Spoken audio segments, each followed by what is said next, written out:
Hello, good morning, नमस्कार, सत श्री अकाल, नमस्कार। आपका दिन बहुत अच्छा जाए, आप खुश रहे। मैं शीला डे, आप सभी का मेरे यूट्यूब चैनल में स्वागत है। तो आज भी मैं यहाँ पे बच्चों के विषय में ही बात करूँगी।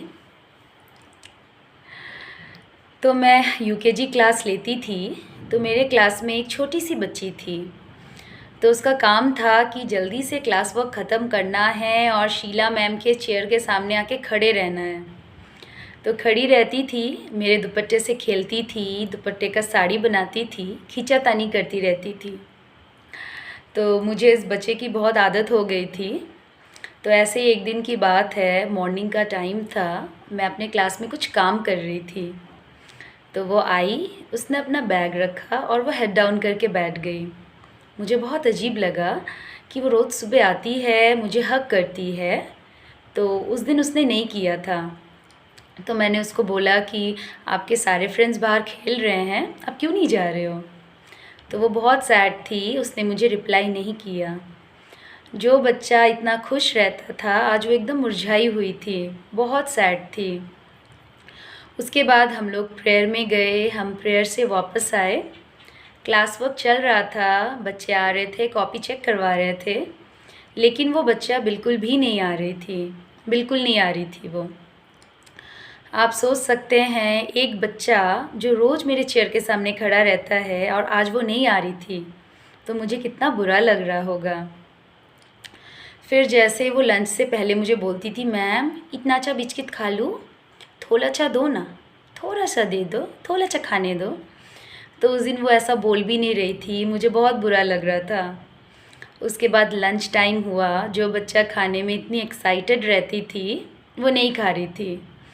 मैंने खिलाने का कोशिश किया, लेकिन उसने नहीं खाया। फिर उसके बाद कराटे क्लास हुआ, सारे बच्चे चले गए, वो नहीं गई। मैंने फ़ोर्स भी नहीं किया उसको, क्योंकि वो बहुत सैड थी। फिर मैंने उससे पूछा कि क्या हो गया, क्यों वो इतनी सैड थी? तो पहले तो रोई, नहीं बता रही थी। फिर उसने बताया कि सुबह उसके माता पिता की बहुत लड़ाई हुई थी, जिसमें किसी ने खाना दीवार पे फेंका और दीवार से वो खाना टपक टपक के गिर रहा था। फिर किसी ने मोबाइल को फेंका, जिसका छोटा छोटा पीसेस हो गया था, पूरे घर पे वो फैल गया था।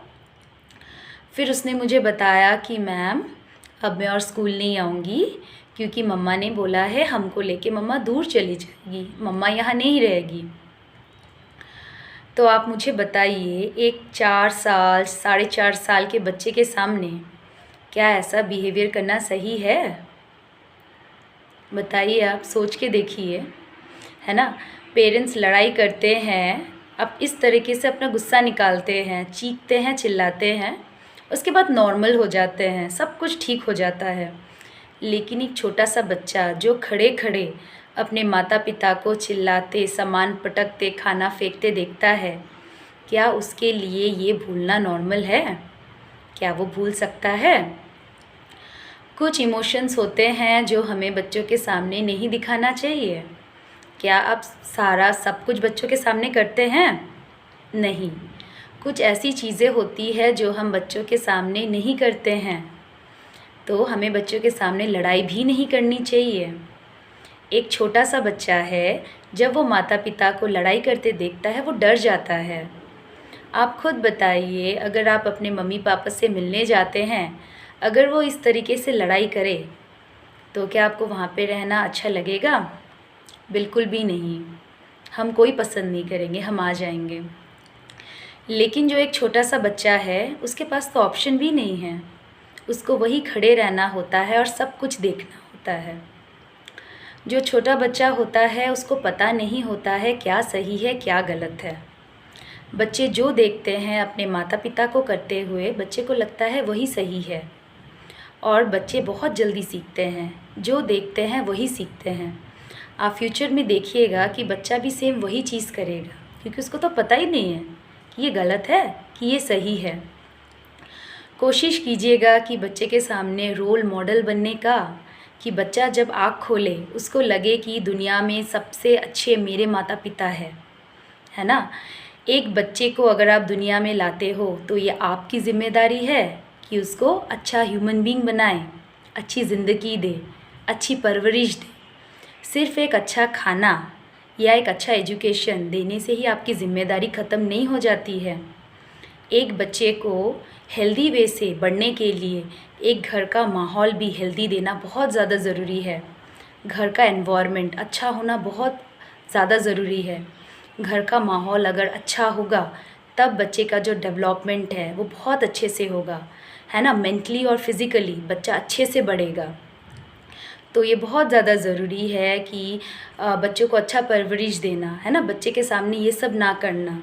देखिए, हम ह्यूमन बीइंग हैं, गुस्सा आएगा, गुस्सा आता है, ये नॉर्मल चीज़ है।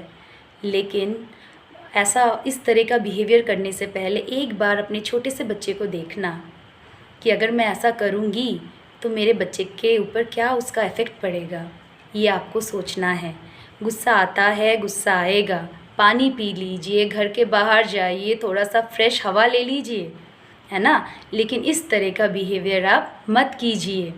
अपने बच्चे के सामने हेल्दी है ना, बच्चे के सामने एक हेल्दी माहौल दीजिए बच्चे को। अच्छा माता पिता बन के दिखाइए। जैसे मैं स्कूल की टीचर हूँ तो मैं आए दिन बहुत बच्चों के साथ मिलती हूँ, है ना। तो जैसे काफ़ी बच्चों में मैं काफ़ी सारा प्रॉब्लम्स देखती हूँ जिसके घर में इस तरह का बिहेवियर होता है। जैसे कुछ बच्चे को मैं देखती हूँ वो बहुत सैड रहते हैं, फिर कुछ बच्चे छोटी छोटी चीज़ों में डर जाते हैं, फिर कुछ बच्चे तो ऐसे होते हैं जैसे बहुत ही हाइपर एक्टिव, वो एक जगह बैठते ही नहीं हैं। कुछ बच्चे हैं जो थोड़ा सा तेज़ आवाज़ होने से काँपने लग जाते हैं। तो अगर घर का माहौल अच्छा नहीं होगा तो बच्चे में इस तरह का सिम्टम्स आप देखोगे, है ना। तो अगर भगवान ने आपको बच्चा दिया है तो कोशिश कीजिए उसको अच्छी परवरिश देना, उसको घर का माहौल अच्छा देना ताकि वो हेल्दी वे से बढ़ सके। तो इसी के साथ मैं आज का टॉपिक यहाँ पे ख़त्म करती हूँ। अगर आपको लगता है कि मेरे टॉपिक से कुछ भी आपको इन्फॉर्मेशन मिल रहा है या कुछ अच्छा हो सकता है तो प्लीज़ मेरे चैनल को सब्सक्राइब कीजिएगा, लाइक कीजिएगा, शेयर कीजिएगा और हाँ, बेल बटन प्रेस करना मत भूलिएगा, क्योंकि अगर मैं कुछ भी नया वीडियोस डालूँ तो उसका इन्फॉर्मेशन आपको मिलता रहे। तो इसी के साथ मैं आज का टॉपिक यहाँ पे ख़त्म करती हूँ। नमस्कार, थैंक यू।